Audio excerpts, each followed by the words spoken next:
বর্তমানে অধিকাংশ মেয়েরাই একাধিক বিয়ের বিরুদ্ধে কথা বলে, তারা বিভিন্ন যুক্তি দেয়, তাদের কথায় বোঝা যায় যে তারা এই বিধানের পক্ষে না। এই বিষয়ে কিছু বলুন মেয়েদের উদ্দেশ্যে।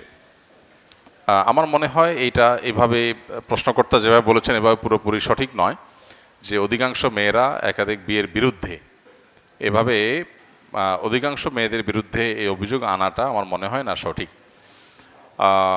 আল্লাহ সুবহানাহু ওয়া তাআলা একাধিক বিয়ে পুরুষদের জন্য এটা অনুমোদন করেছেন, আর সেক্ষেত্রে আল্লাহ তাআলা শর্তও দিয়েছেন, কেউ একাধিক বিয়ে করতে হলে তিনি একাধিক স্ত্রীর প্রতি সমতা বজায় রাখতে সক্ষম হতে হবে। মানসিক, আর্থিক, সার্বিকভাবে একাধিক স্ত্রীর প্রতি সমতা বজায় রাখবার মতো সামর্থ্য না থাকলে তার জন্য একাধিক বিয়ে করা জায়েজ নাই।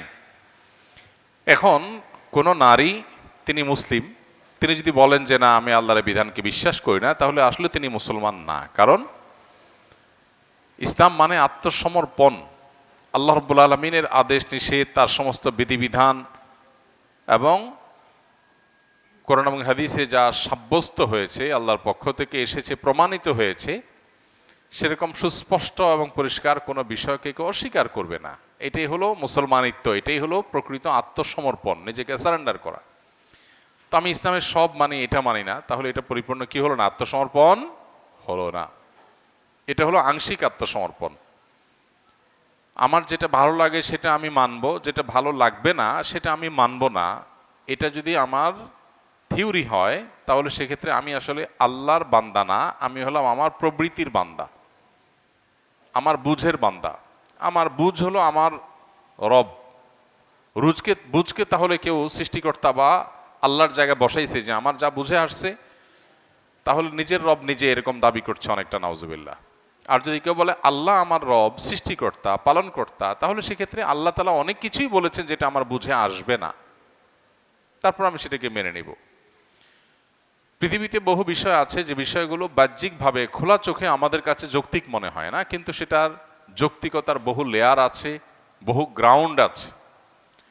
অতএব নিজের যুক্তি, বুদ্ধি, বিবেক, বিবেচনা, নিজের ইন্দ্রিয়লব্ধ জ্ঞান, এসব বিষয়গুলোর উপর যদি মানুষ শতভাগ নির্ভরশীল হয় বা এগুলোকেই সে সত্য অসত্য, ভালো মন্দের মানদণ্ড এবং মাপকাঠি ঠিক করে, তাহলে সে আসলে মুসলমান না। মুসলমান হলো যে ব্যক্তি তার ভালো মন্দ সব কিছুর মাপকাঠি আল্লাহ এবং তার রাসূলের আদেশ নিষেধকে করে, যে কোরআন এবং সুন্নাহ এটা অনুমোদিত, অতএব এটা আমাদের জন্য কল্যাণের, আর অনুমোদন নাই, এটা আমাদের জন্য নিষিদ্ধ, অকল্যাণের, ক্ষতিকর।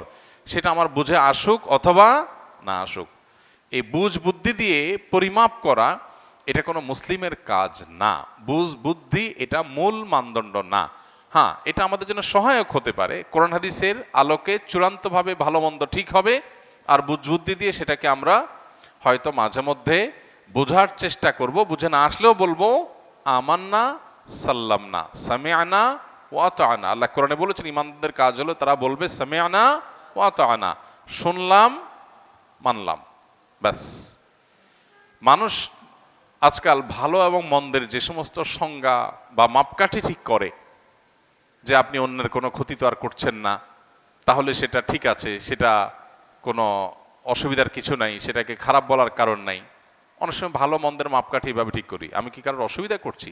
কারোর অসুবিধা যদি না করে, তাহলে সেক্ষেত্রে এটা কোনো অপরাধ না। একজন মানুষ আত্মহত্যা করবে, খোলা চোখে মনে হয় কি যে তার জীবন সে শেষ করছে, সে তো কারোর ক্ষতি করে নাই, তাহলে এটা অপরাধ হবে কেন? এই জন্য পৃথিবীর বহু দেশে আত্মহত্যা কোনো দোষের বিষয় না, কিন্তু ইসলাম বলে দোষের বিষয়। খোলা চোখে মনে হচ্ছে যে আত্মহত্যা করছে, সে তার নিজের জীবন নিজে শেষ করছে, সে তো কারোর ক্ষতি করে নাই, তাহলে অসুবিধা হবে কেন? ইসলাম বলে এটা খোলা চোখে মনে হচ্ছে, একটু গভীরে ঢুকলে দেখা যাবে সে আত্মহত্যা করে সে নিজের ক্ষতি করছে, অন্যদেরও ক্ষতি করছে। কিভাবে অন্যদের ক্ষতি করছে? কারণ সে যে জন্ম লাভ করেছে, এই পর্যন্ত বেড়ে উঠেছে, এই পর্যন্ত বেড়ে ওঠার পেছনে, তার পেছনে টাকা পয়সা, শ্রম, ঘাম, মেধা, সময়, ভালোবাসা, স্নেহ, মমতা, এই সব কিছু তার মা বাবার, তার পরিবার পরিজনের, রক্ত সম্পর্কে অনেকের আছে না নাই? সোসাইটির তার প্রতি অবদান আছে না নাই? তো সেই অবদানের কি বদলা, কি প্রতিদানটা সে আদায় করেছে? তোমাকে আমি গড়ে তুললাম বহু টাকা পয়সা, সময়, শ্রম দিয়ে, তুমি আমার কৃতজ্ঞতাটুকু আদায় করবার সুযোগ পাও নাই, তুমি আত্মহত্যা করছো, তাহলে তুমি আমার অধিকার নষ্ট করলে, তোমার পিছনে আমার যে ইনভেস্ট, সেই ইনভেস্টটা তুমি নষ্ট করলে। ব্যাপারটা এরকম যে আপনি কাউকে টাকা দিলেন দোকানপাট করার জন্য, সে দোকানপাট করলো, করে এরপরে আগুন জ্বালায় দিল একদিন, সে আপনার ক্ষতি করলো কি করলো না? আপনার সেখানে ইনভেস্ট আছে না? তো টাকা পয়সাই তো শুধু ইনভেস্ট না, আর মা বাবার তো শুধু টাকা পয়সা না, শুধু মা বাবা কেন, আরো অনেকের অনেক অবদান ওই ব্যক্তির প্রতি থাকে। এটা একটা লজিক। যদি কোনো লজিক আমরা খুঁজে নাও পাই, কোনো যুক্তি যদি আমরা খুঁজে নাও পাই, আমাদের রব নিষেধ করেছেন, সেটা আমাদের জন্য ক্ষতিকর এবং সেটা পৃথিবীর সবচেয়ে বড় অযৌক্তিক, সেটা খারাপ, তাহলে ভালো খারাপের মানদণ্ড আমার বুঝবুদ্ধি না, ভালো খারাপের মানদণ্ড কারোর লাভ ক্ষতি হলো কি হলো না সেটা না, ভালো খারাপের মানদণ্ড হলো কোরআন এবং হাদিসে সেটাকে ভালো বা খারাপ বলেছে কি বলে নাই, এটাই হলো ভালো খারাপের মানদণ্ড।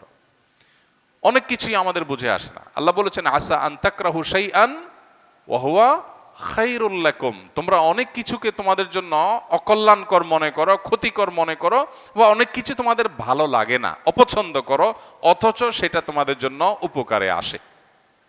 আমাদের জীবনে এরকম অনেক কিছু আমরা দেখি না, যে মনে করছি যে কোনো ভাবে এটা ঠেকাইতে হবে, পরে দেখি ঠেকাইলে আমার লস হইতো, না ঠেকাইতে বরং আমার লাভ হয়েছে। এরকম যোগ বিয়োগের ফল বের হয় না?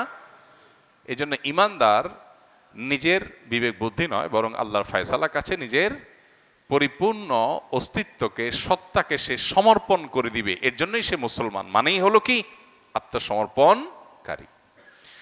সো একজন মেয়ে তার স্বামী অন্য কোনো মেয়েকে বিয়ে করুক, এটা তিনি না চাওয়াটা দোষের না। চায় না তিনি যে অন্য কেউ বিয়ে করুক, আমার স্বামীর সবটুকু ভালোবাসা আমি পাই, এটা কোনো নারী যদি চায় তাহলে এটা সেই নারীর দোষের কোনো বিষয় না। কিন্তু তিনি যদি বলেন যে না, আল্লাহর বিধানকে আমি মানি না বা স্বীকার করি না, তাহলে দোষের। আপনার স্বামী হয়তো একাধিক বিয়ে করে সমতা রক্ষা করবার জন্য উপযুক্ত না। অনেক পুরুষ আছে এক বউয়েরই হক আদায় করতে পারে না, সে আরেক বিয়ে করে কিভাবে হক আদায় করবে? কিন্তু আল্লাহর বিধানকে যদি আপনি অপছন্দ করেন, তাহলে অনেকের জন্য বিধান প্রযোজ্য হবে। তার কি হবে? ধরুন একজনের, যদিও সুস্থ স্বাভাবিকভাবে একজন মানুষ কোনো মানে বিশেষ কোনো আলাদা এক্সট্রা কারণ ছাড়া তিনি চাইলেই একাধিক বিয়ে করতে পারেন, যদি তার সমতা রক্ষা করবার সামর্থ্য থাকে, এটা শরিয়ার নির্দেশনা। কিন্তু এর বাইরে ধরুন কিছু এক্সট্রাঅর্ডিনারি কেস আছে। যেমন ধরা যাক একজন মানুষ, তার স্ত্রী কোনো কারণে এমন অসুস্থ হয়েছেন যে স্বামীর জৈবিক হক আদায় করতে তিনি অপারগ। এরকম হতে পারে না? এইরকম পরিস্থিতিতে এই পুরুষ ভদ্রলোক তার নিজের যে শরীরের চাহিদা, তার যে জৈবিক চাহিদা, এটা পূরণ করবার জন্য বা তার চরিত্রকে হেফাজত করবার জন্য তার সামনে অপশন কয়টা? দুইটা। একটা হলো অন্য কাউকে বিয়ে করা, স্ত্রীকেও সাথে রাখা, আর হলো স্ত্রীকে বাদ দিয়ে অন্য কাউকে বিয়ে করা, কারণ চরিত্র তো রক্ষা করতেই হবে, তাই না? এখন এই স্ত্রীকে বাদ দিয়ে তার একটা অসুবিধা হয়েছে, শুধু এই কারণে তাকে বাদ দিলেন। এই জিনিসটা কি মানবিক? এই জিনিসটা কি খুব বেশি যৌক্তিক, খুব বেশি ভালো মনে হয়? যে একজন অসুস্থতা হয়েছে আল্লাহর তরফ থেকে, তার কোনো দোষ নাই, কিন্তু তাকে বাদ দেওয়া ছাড়া আর কোনো অপশন নাই। কোন সমাজ যদি এইটাকেই একমাত্র ফিক্স করে ফেলে, সেটা কি খুব বেশি ন্যায্য এবং যৌক্তিক হবে? আর যদি তাকে তার স্ত্রী হিসাবে মর্যাদা পরিপূর্ণভাবে দিয়ে আরেকটা বিয়ে ভদ্রলোক করে এবং তার প্রয়োজন পূরণ হয়, আর উভয়জনকে স্ত্রীর মর্যাদা দেয় সমানভাবে, ভরণ পোষণ সমানভাবে দেয়, সেক্ষেত্রে সেটা কতখানি যৌক্তিক হবে সেটা বলার অপেক্ষা রাখে না। তাহলে একাধিক বিয়ের অপশনটাই আমি অপছন্দ করি, এটা যদি কেউ মনে করে, সে নিজের পছন্দ অপছন্দকে নিজের রব বানিয়ে নিয়েছে, সে আল্লাহকে নিজের রব বানায় নাই।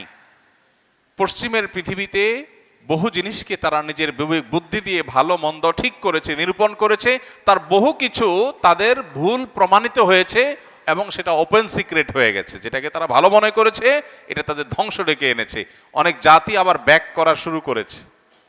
একসময় জন্ম নিয়ন্ত্রণ করেছে খুব ভালো মনে করি, এখন জন্মের হার বাড়ানোর চেষ্টা করছে আর পারছে না। অর্থাৎ বুঝতে পারছে যে জন্ম নিয়ন্ত্রণ করার ফলে, বা শুধু জন্ম নিয়ন্ত্রণ করার কারণে না, যে টোটাল যে সমাজ ব্যবস্থা দাঁড় করানো হয়েছে, মেয়েদেরকে কর্মমুখী করে দেওয়া, তারপরে আপনার সমকামিতাকে প্রমোট করা, তারপর জন্ম নিয়ন্ত্রণ করা, পরিবার ব্যবস্থাপনাকে নিরুৎসাহিত করা, এরকম বহুবিধ কারণের যোগফল হলো মানুষ জন্ম দেওয়ার টেন্ডেন্সি মানুষ হারিয়ে ফেলেছে। সন্তান জন্ম দিতে চায় না, মানুষকে ক্যারিয়ারিস্টিক করে তোলা হয়েছে, ক্যারিয়ারের দিকে তাকিয়ে একজন মেয়ে সন্তান নিতে চায় না, ভোগবাদী করে তোলা হয়েছে, এই জন্য বিয়ের পর দীর্ঘদিন পর্যন্ত সন্তান নিতে চায় না, এনজয় করতে চায়। এসব চাওয়ার যোগফল হলো এগুলো করতে করতে করতে করতে মানুষের স্বাভাবিক সন্তান জন্ম দেওয়া, জন্ম নেওয়ার বা সন্তান গ্রহণ করার যে প্রবণতা সেটা আস্তে আস্তে হারিয়ে গেছে। এখন প্রণোদনা দিয়ে, টাকা দিয়ে, পয়সা দিয়ে, পুরস্কার দিয়ে, উপহার উপঢৌকন দিয়ে, সরকারি সুযোগ সুবিধা দিয়েও আর জন্মের হার স্বাভাবিক করতে পারছে না। তাহলে আগে যে স্টেপগুলো তারা অবলম্বন করেছে সেগুলো ভুল হয়েছে, এখন ব্যাক করার চেষ্টা করছে আর পারছে না। এটা প্রমাণিত, এরকম বহু বিষয় আছে। অতএব আমার কাছে কোনো কিছু ভালো মনে হয়েছে দেখেই ভালো, বাস্তবে সেটা নাও হতে পারে। আল্লাহ যেটাকে ভালো বলেছেন সেটাই ভালো, আল্লাহ যেটাকে মন্দ বলেছেন সেটাই মন্দ, আমার বুঝে আসুক অথবা না আসুক। বিশেষ করে লজিক পাগল তথাকথিত যুক্তি পূজারীদের এই পৃথিবীতে, যুক্তি পূজার এই পৃথিবীতে একজন ইমানদারের ইমানকে বাঁচাতে হলে তার এই জায়গাটাতে খুব পরিষ্কার হতে হবে যে আমার বুঝে আসুক বা না আসুক, কোরআন দিয়েছে, আল্লাহ বলেছেন, এটা প্রমাণিত, ব্যাস, দ্যাটস ইট।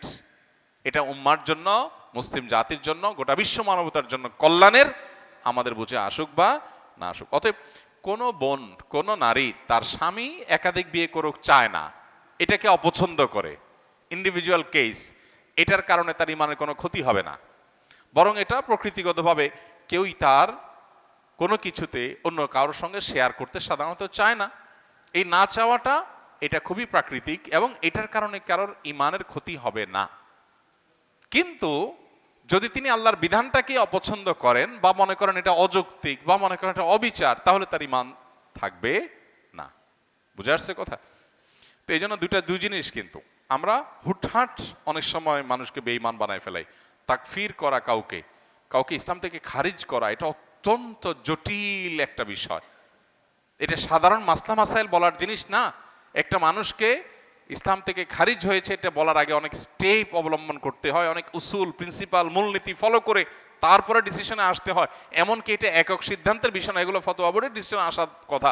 ইসলামী শরিয়া প্রতিষ্ঠিত থাকলে রাষ্ট্রে, সেক্ষেত্রে এগুলো যেন তেনভাবে যেখানে সেখানে মাহফিলে, ময়দানে, বক্তৃতার মঞ্চে আর মসজিদের মিম্বরে যে কেউ যে কাউকে কাফের বলে দিল, বিষয়গুলো এত সহজ না। হ্যাঁ, মূলনীতি বলতে পারি আমরা, এটা করলে এটা হয়, এটা করলে ইমান থেকে খারিজ হয়।